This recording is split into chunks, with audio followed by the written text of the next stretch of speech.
namanya orang yang diatur orang ramai ya, dan nggak mungkin itu pasti memuaskan kita semua kan, nggak mungkin. Nah, gitu ya.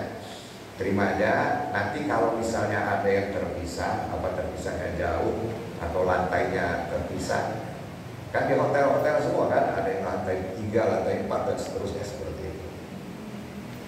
Tapi biasanya terpisah juga kalau keluarga itu masih berhadapan pintu, Pak, pintu hotelnya dengan pintu yang lain.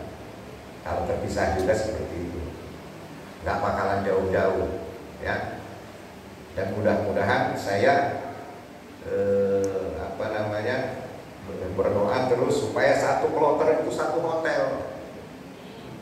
Ya, satu hotel, enak petugasnya. Nah, saya di 2008 itu Pak sekalian, udah tempatnya jauh ya, satu kloter dipisah pula jadi 2 hotel. Kalau 2 hotelnya berendengan, hotelnya begini enak, gitu ya. Tapi ini jauh, hampir 1 kilo.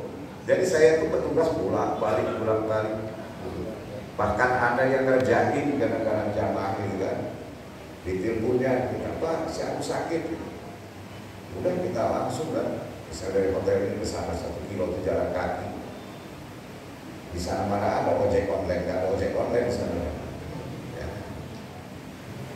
Ya, di sana. Begitu sampai ke sana, mana yang sakit? Itu Pak lagi di warung rokok,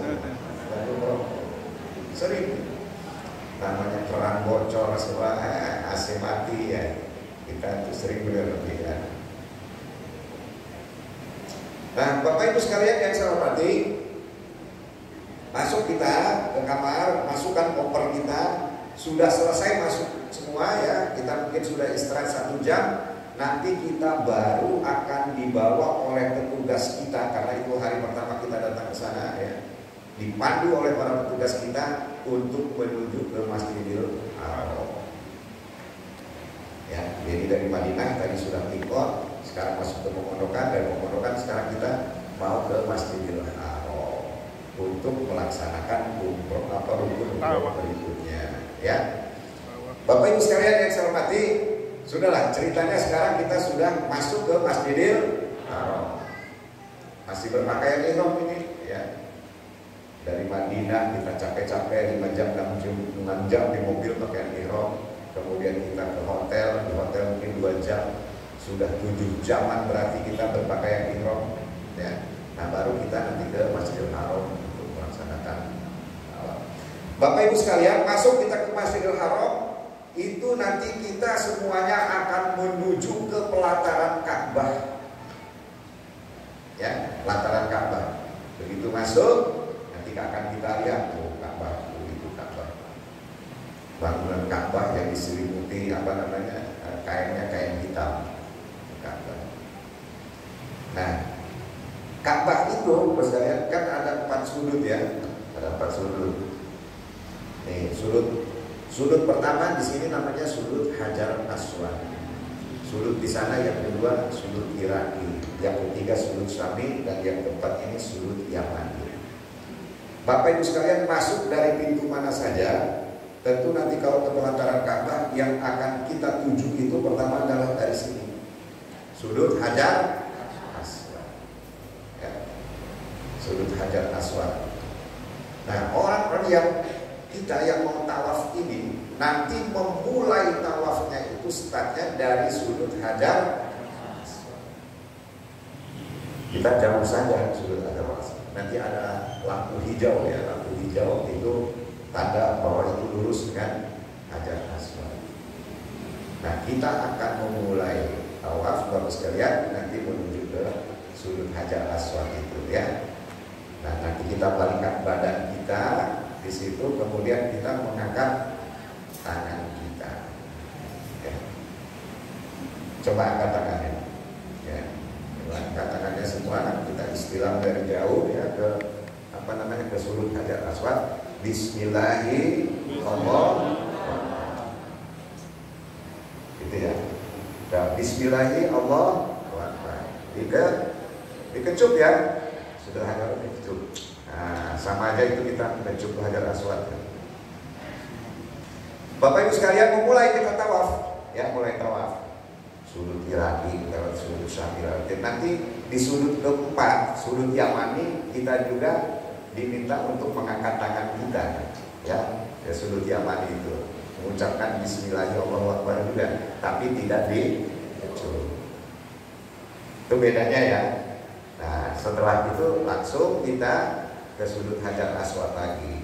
Sampai sudut Hajar Aswad itu kita sudah satu putaran. Nah, mulai lagi kita angkat tangan kita lagi, Bismillahirrahmanirrahim, kejutlah lagi sampai 7 putaran. Ya, enak loh, paham bukan? Tawaf itu ya seperti itu. Baca Bismillahirrahmanirrahim, kita mulai sampai sudut Hajar Aswad, selesai satu putaran. Terus begitu sampai 7 putaran, selesai tawaf kita. Paham ya? Tawafnya paham ya? Yang saya ingatkan bagi sekalian, ingat, tawaf itu harus dalam keadaan suci, harus berwudu semua. Ya, maka tadi sebelum ke Masjidil Haram diperbaharui lagi wudunya di hotel. Ya, sehingga sampai Masjidil Haram sudah tinggal masuk, tidak berwudu lagi. Nah, itu tawaf seperti itu 7 putaran. Nah, selesai tawaf Bapak Ibu sekalian, apa yang kita lakukan?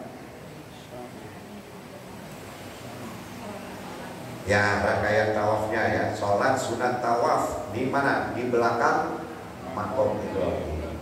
Maqam Ibrahim itu Pak, antara sudut Hajar Aswad dan sudut Iraki ada di sini botol raksasa ya. Di dalamnya itu ada bekas telapak kaki Nabi Ibrahim. Maka disebut dengan Maqam Ibrahim, bukan kuburan. Ya, bukan kuburan. Itu tanda telapak kaki Nabi Ibrahim ketika dulu meninggikan Ka'bah. Juga bukan membangun Ka'bah, meninggikan saja dengan putranya Ismail ya. Karena Ka'bah itu adanya sebelum Nabi Ibrahim juga sudah ada. Itu Maqam Ibrahim. Sholatlah kita Pak di belakang itu. Tapi kalau di belakang persis pasti gak bisa. Kenapa? Karena orang yang tawafnya rame ya. Bukan daripada Lampung aja, se-Indonesia orang tawaf semua, banyak tawaf. Nah, maka jauh saja, gak apa-apa. Jauh dari Maqam Ibrahim, tapi yang penting masih kelihatan. Dan tidak harus lurus benar, karena di belakang harus di belakang itu. Ya, nggak bisa kalau gitu. Lurus, jauh aja nggak apa-apa. Sholat sunat tawaf 2 rakaat. Habis sholat sunat, apa yang kita lakukan? Ya doa dulu. Habis sholat sunat tawaf itu kita upayakan doa. Kalau di buku panduannya ada itu berdoa setelah sholat sunat tawaf. Boleh dibaca bareng-bareng boleh. Tapi yang penting daripada itu sekalian, selesai doa sama-sama doa sendiri-sendiri. Ya. Di mana doanya? Itu disebut dengan apa yang disebut dengan multazam. Multazam itu antara sudut Hajar Aswad dan pintu Ka'bah, itu disebut multazam.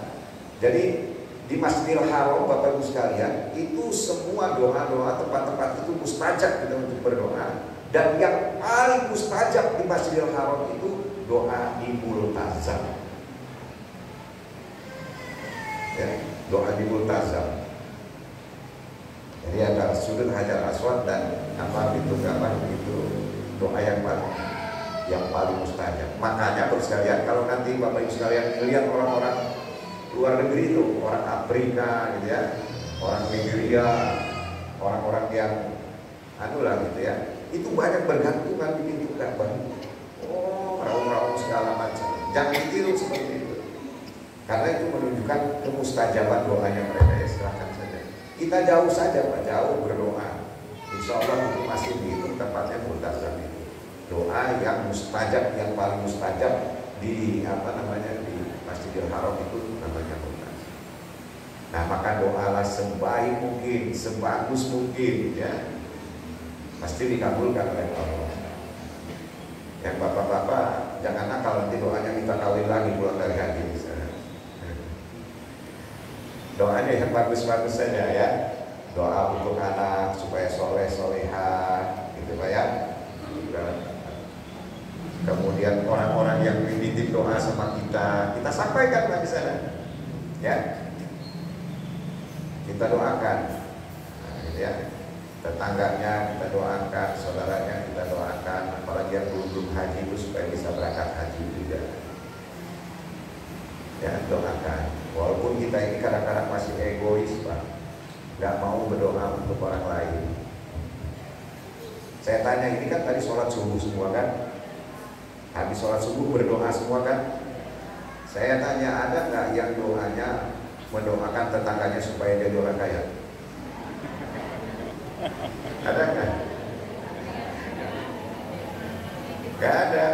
Kita ini doa aja pelit kita ini Pak.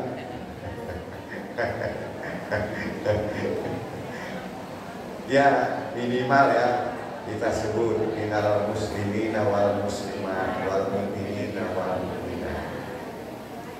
Dan di setiap doa di setiap sholat kita itu juga doa, ada doa untuk orang lain. Contohnya di at-tahiyatul, assalamu alayna wa ala ibadillahis sholihin. Ya Allah, selamatkanlah kami ya, dan selamatkan juga orang-orang yang soleh. Kan kita mendoakan orang ya, setiap sholat, gitu ya.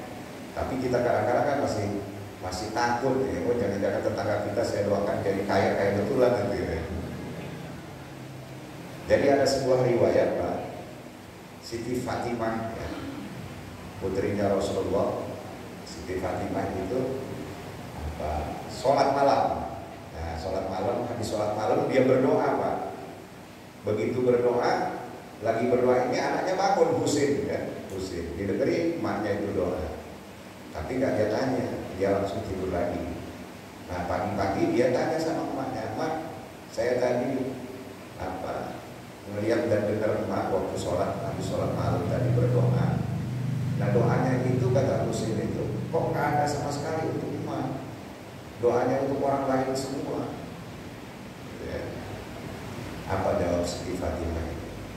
Wahai anakku, kalau kita mendoakan orang lain itu, kalau saya itu maksudnya ya, kalau ibu itu mendoakan orang lain, karena itu lebih mustajab dibandingkan kita doa sendiri.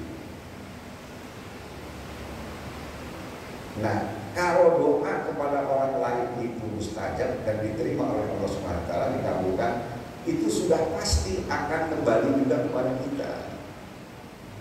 Tapi kalau kita mendoakan sendiri enggak ke orang lain. Tapi kalau orang lain yang kita doakan, itu dia akan kembali kepada kita. Jadi riwayatnya seperti itu. Maka rajin-rajinlah berdoa ya, minal muslimina wal muslimat wal mu'minina wal mu'minat, kepada orang lain. Bapak Ibu sekalian yang saya hormati, selesai kita berdoa, baru kita nanti minum air Zam-Zam. Ya, situ banyak galon-galon air Zam-Zam. Cuman saran saya jangan minum yang dingin ya. Di galon itu ada bacaannya, ada cool, ada not cool. Air Zam-Zam. Minum jangan yang dingin. Yang dingin itu ada esnya Pak. Ya. Yang not cool saja minum, nggak sepuas-puasnya kan. Baru nyampe ke situ kita mau minum air Zam-Zam. Oh luar biasanya. Ada doanya dan sebagainya. Nah selesai minum air Zam-Zam, selesai Pak rangkaian tawaf itu. Ya. Tawaf itu ya aslinya 7 kali putaran. Selesai 7 putaran itu sah tawafnya sah. Ya. Nah selesai kita tawaf. Sekarang ini Bapak Ibu sekalian untuk melanjutkan kemana setelah tawaf? Sa'i ke Mas'ah namanya. Mas'ah itu tempat sa'i. Di mana itu? Di Bukit Sofa dan di Bukit Marwah. Inna Sofa wal Marwah min sya'ir. Jangan diganti Pak ya. Nanti mentang-mentang orang Jawa diganti Inna Sofa wal Marwoto ya.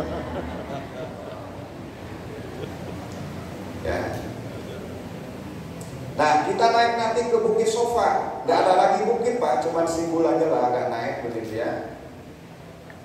Bukitnya itu. Makanya kalau bukit betulan gak bisa Pak pakai kursi dorong, kursi roda kan. Tapi kalau itu karena bukan bukit, nanjak sedikit saja gitu bisa.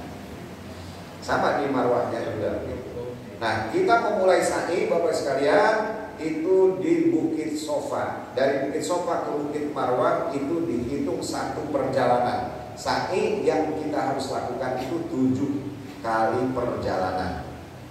Ya. Jadi dari Sa'i ke Marwah satu perjalanan, balik lagi dari Marwah ke Sa'i itu dihitung satu perjalanan, ganti balik lagi sampai yang ke-7 kita nanti di Bukit Marwah. Antara Sofa dan Marwah itu panjangnya sekitar 450 meter.